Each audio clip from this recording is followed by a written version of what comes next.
विघ्नहर्ता कोंबडी खत सप्लायर्स तलगरे। आमच्याकडे पॅकिंग मध्ये अंड्याच्या कोंबडीचा कोंबडी खत मिळेल। उच्च दर्जाचे नैसर्गिक कोंबडी खत पुरवणारे एक विश्वासार्ह नाव। मुख्य वैशिष्ट्य म्हणजे हे खत 100% सेंद्रिय व उच्च दर्जाचे आहे। जमिनीतील सूक्ष्म पोषक तत्वांचे प्रमाण वाढवून पिकांच्या मुळांची वाढ जलद होते व उत्पादन क्षमता वाढते। कोंबडी खताचे फायदे असे की जमिनीचा सेंद्रिय कर्ब मोठ्या प्रमाणात वाढतो, जमिनीचा पोत सुधारतो। ऊस, केळी, भाजीपाल्यासह सर्व पिकांसाठी उत्तम सेंद्रिय खत म्हणजे विघ्नहर्ता कोंबडी खत। आपल्या ऑर्डर नुसार फक्त 8 दिवसात खत थेट शेतावर उपलब्ध। ऑर्डर साठी संपर्क 72 49 35 87 96। रमेश बंडगर, सलगरे, तालुका मिरज। प्रत्येक बातमीतील घटनेच्या वास्तविकतेची तुलना थेट पाहत रहा चांगली अपडेट। गेल्या काही महिन्यांपासून विविध कारणांमुळे चर्चेत आलेल्या बळीराजा कृषी ग्रामीण पर्यटन व वॉटर पार्क प्रशासनाने महाराष्ट्र राज्य प्रदूषण नियंत्रण महामंडळाने बजावलेल्या कारणे दाखवा नोटिशीला लेखी उत्तर देत आपली भूमिका स्पष्ट केली आहे। काही दिवसांपूर्वी प्रदूषण महामंडळाकडून वॉटर पार्क प्रशासनाला 3 मुद्द्यांवर खुलासा मागवण्यात आला होता। त्यानुसार संबंधित विभागाला सविस्तर लेखी माहिती पाठवण्यात आल्याची माहिती बळीराजा वॉटर पार्कचे मार्गदर्शक तसेच निखिल लॅबोरेटरीचे संचालक प्राध्यापक निखिल खांबे यांनी पत्रकार परिषदेत दिली। वॉटर पार्कमध्ये वापरण्यात येणारे पाणी आवश्यक तपासणी व शुद्धीकरण प्रक्रिया पूर्ण केल्यानंतरच वापरले जाते। तसेच अशुद्ध पाण्यावर प्रक्रिया करण्यासाठी अत्याधुनिक सुविधा उभारण्यात आल्या असून आणखी काही सुधारित सुविधा उभारण्यासाठी प्रदूषण महामंडळाने मुदतवाढ मागितल्याचे त्यांनी स्पष्ट केले। याशिवाय वॉटर पार्कमधील उरलेले अन्न व टाकाऊ वस्तूंचा वापर बायोगॅस निर्मितीसाठी केला जात असल्याचे सांगण्यात आले। पाहणीसाठी आलेल्या पथकाला गॅस प्लॉट बंद अवस्थेत आढळला होता। याबाबत स्पष्टीकरण देताना त्या दिवशी तयार झालेला गॅस पूर्णपणे अन्नपदार्थ शिजवण्यासाठी वापरल्याने प्लॉट तात्पुरता बंद ठेवण्यात आल्याची माहिती देण्यात आली।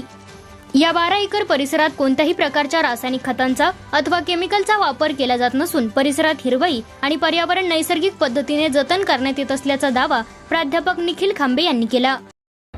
परवा झालेल्या प्रकरणामध्ये काही कस्टमर ट्यूब स्लाइडवरून आल्यानंतर त्यांना खाली उतरता येत नाही। ह्यासाठी आमचे लाईफ गार्ड पाण्यामध्ये जे होते त्यांना उतरण्यासाठी ट्यूब तिरका करून उतरवला आणि तो त्याच पद्धतीने उतरावा लागतो, कारण खाली 3 फूट पाणी असल्यामुळे त्यांना खाली पाय टेकून उतरता येत नाही। यासाठी आमच्या लाईफगार्डनी ज्या पद्धतीने आम्ही इतर कस्टमरांना उतरतो त्याच पद्धतीने त्यांना उतरवलं गेलं। पण त्यांच्यातल्या एका व्यक्तीनं तो हायपर झाला आणि तो डायरेक्ट आमच्या स्टाफला शिवीगाळ करायला लागला। त्याला मारण्यासाठी त्याला पूलमधून बाहेर खेचत आणत होता। त्याच वेळेस आमचे सुपरवायझरमध्ये इंटरफेअर केले। त्यानंतरनं त्यांनी त्याला थांबवण्याचा प्रयत्न केला तर त्यांनी लगेच आमच्या सुपरवायझरांच्या कानफडत मारली। त्यामुळे हा वाद चिघळला। त्यानंतर आमचे सुरक्षाकर्मी त्याला बाजूला घेऊन जाऊन सांगण्याचा प्रयत्न केला, तरी देखील तो ऐकत नव्हता। त्यामुळेच त्याला 1-2 थापाडा मारून त्याला बाहेर काढण्यात आलं आणि त्यानंतर तो जाऊन पोलीस स्टेशनमध्ये तक्रार दाखल केली त्यांनी। आणि ज्या सुरक्षाकर्मियांनी त्यांना मारलं त्यांना देखील आम्ही निलंबित केलेलं आहे। 6 ते 7 सुरक्षाकर्मियांना आम्ही निलंबित केलेलं आहे आणि ज्या कस्टमरला मारलं गेलं होतं त्यांची रक्कम देखील त्यांना परत देऊन आम्ही त्यांना बाहेर काढलेलं होतं, तरी देखील त्यांनी जाणून बुजून प्रकार वाढवण्याचा प्रयत्न केलेला आहे। इथं सुरक्षा व्यवस्थेचं काय परिस्थिती आता सध्या कसं काय? आपण इथे येणाऱ्या प्रत्येक कस्टमरची सुरक्षा हे निश्चित करत असतो। सुरक्षेच्या दृष्टिकोनातून आपल्याकडे फर्स्ट एड बॉक्स आहे, त्यानंतर त्याचबरोबर आपल्याकडे डॉक्टर आहे, ॲम्ब्युलन्सची सोय आहे। त्याच्या व्यतिरिक्त महिला व लहान मुलं असतील किंवा फॅमिलीज असतील यांच्या सुरक्षेसाठी आपल्याकडे सुरक्षाकर्मी आहेत। महिलांसाठी सेपरेट पूल आहेत, पुरुषांसाठी सेपरेट पूल आहे। त्यानंतर वेवपूलमध्ये काही एकत्र जायला लागतं त्या ठिकाणी आमचे सुरक्षाकर्मी आहेत। त्याचबरोबर लाईफ गार्ड आहेत।